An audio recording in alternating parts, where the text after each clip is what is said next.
নমস্কাৰ প্ৰিয় দৰ্শক, কি খবৰ? আশা কৰোঁ সকলো ভালে আছে। প্ৰিয় দৰ্শক, আপোনালোকে বাৰু এইকেইদিন এটা কথা মন কৰিছেনে বাৰু? এইকেইদিনত ঘটি যোৱা আটাইতকৈ ডাঙৰ দুখ লগা ঘটনা কি বাৰু? মোৰ মতে এইকেইদিনত আমাৰ অসমীয়া জাতিটোৰ বাবে আটাইতকৈ ডাঙৰ দুখ লগা ঘটনাটোৱে হৈছে যে বহিৰাগত মানুহে অসমীয়া গো বেক বুলি আমাক ক'বলৈ সাহস পাইছে।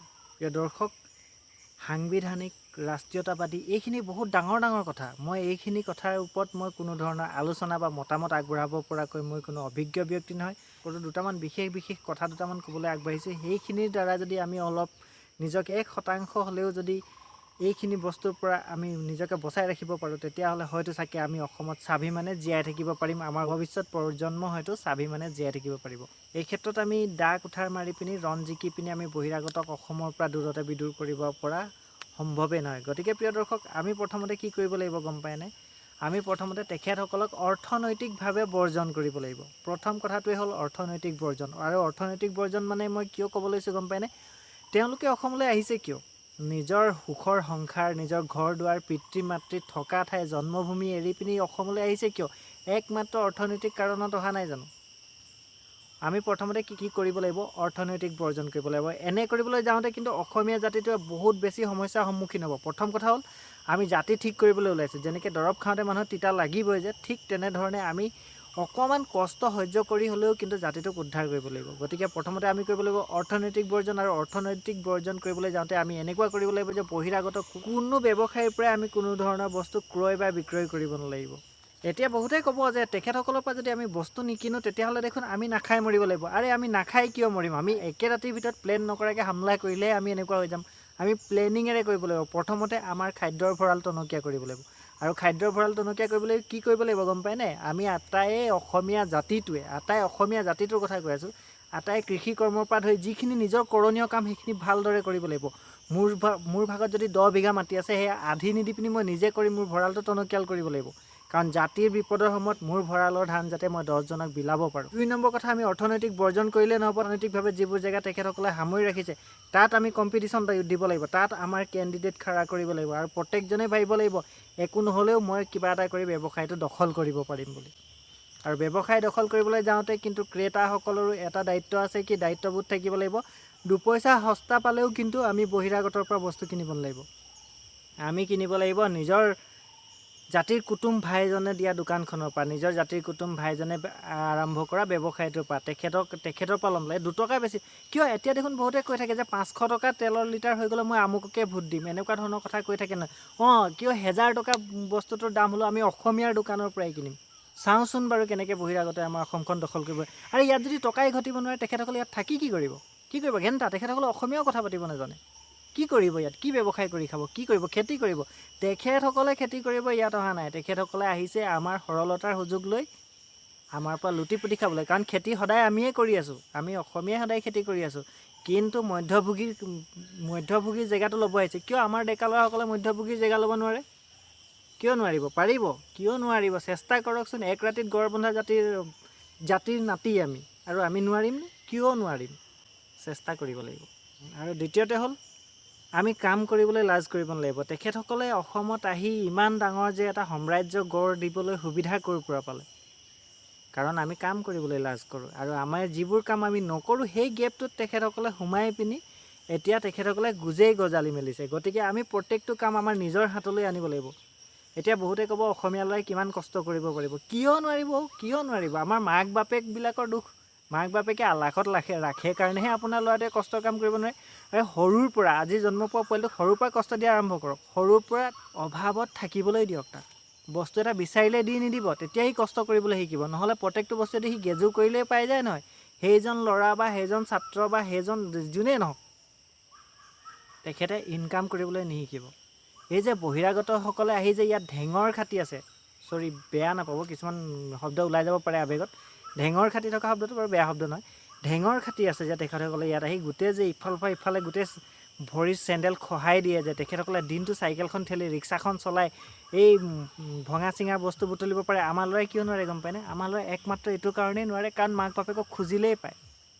কিবা এটা অভাৱ হ'লে মাক বাপেকক ক'লেই কিবা এটা বস্তু পায়। যিহেতু কিয় কৰিব আমাৰ ল'ৰাই কষ্ট? গতিকে পিতৃ মাতৃয়ে ভাবিব লাগিব জাতি বচাবৰ বাবে প্ৰথমতে যেনেকৈ নিজৰ ডিঙিটো কটাই দিবলৈও আমি যিদৰে কুণ্ঠাবোধ নকৰোঁ, ঠিক নিজৰ সন্তানকো কষ্ট দিবলৈ আমি কুণ্ঠাবোধ কৰিলে নহ'ব। আয়ো দেহি মোৰ ল'ৰাটোৱে ইমান কষ্ট পাব বুলি ভাবিলে কিন্তু আমাৰ জাতি কেতিয়াও নাবাচে। মোৰ ল'ৰাক মই সৰুৰ পৰাই শিকাব লাগিব কষ্টৰ অবিহনে গত্যন্তৰ নাই, অন্যথা আমাৰ জাতিটো এডাল লতাৰ দৰে বেলেগ জাতিৰ ওপৰত নিৰ্ভৰ কৰি বগাই ফুৰিব লাগিব। আমি যেতিয়া নিজে কষ্ট কৰিবলৈ পাৰিম, আমি যেতিয়া নিজে অৰ্থনৈতিকভাৱে বৰ্জন কৰিব পাৰিম, তেতিয়া চাব তেখেতসকলে নিজে ইয়াৰ পৰা আঁতৰি গৈছে। আমাৰ কোনো দা কুঠাৰ অস্ত্ৰ উঠোৱাৰ প্ৰয়োজন নাই। আৰু ৩ নম্বৰ পইণ্টটো হৈছে কোনো সংগঠন, কোনোবা নেতা, কোনোবা পালি নেতাই আহি আমাৰ জাতিটো বচাই নিদিয়ে। এই ক্ষেত্ৰত কিন্তু আমি ৰাইজে একেলগে নখ জোকাৰিব লাগিব। কোনো সংগঠনে আহি আপোনাৰ জাতিটো উদ্ধাৰ কৰি নিদিয়ে। তেখেতসকলে আহিব, আপোনাৰ হৈ মাত মাতিব, মানে কি তেখেতৰ লক্ষ্য আছে, এক্সট্ৰিম লক্ষ্য এটা আছে যে তেখেতৰ ৰাজনৈতিক গাদী দখল কৰিব লাগে। ভাবিছে নেকি আপোনাৰ কথা ভাবি পিনি তেখেতসকলে মাত বোল কৰে? আপুনি যাব নেকি? প্ৰথম কথাটো হ'ল আপুনি এজন মানুহ, ভাবি লওক আপুনি এজন মানুহ, এই গাঁওখন, আমাৰ গাঁওখনৰ সমস্যা লৈ আপোনাক মাত মাতিবলৈ দিলোঁ। আপুনি বিনা স্বাৰ্থে মাত মাতিব? তাৰপৰা যদি আপোনাৰ দুপইচা ইনকাম নহয়, আপোনাৰ পৰিয়াল যদি ভোকত মৰি যায় বা আপোনাৰ তাৰপৰা যদি কোনো ভৱিষ্যত নাথাকে, আপুনি কিয় মাত মাতিব?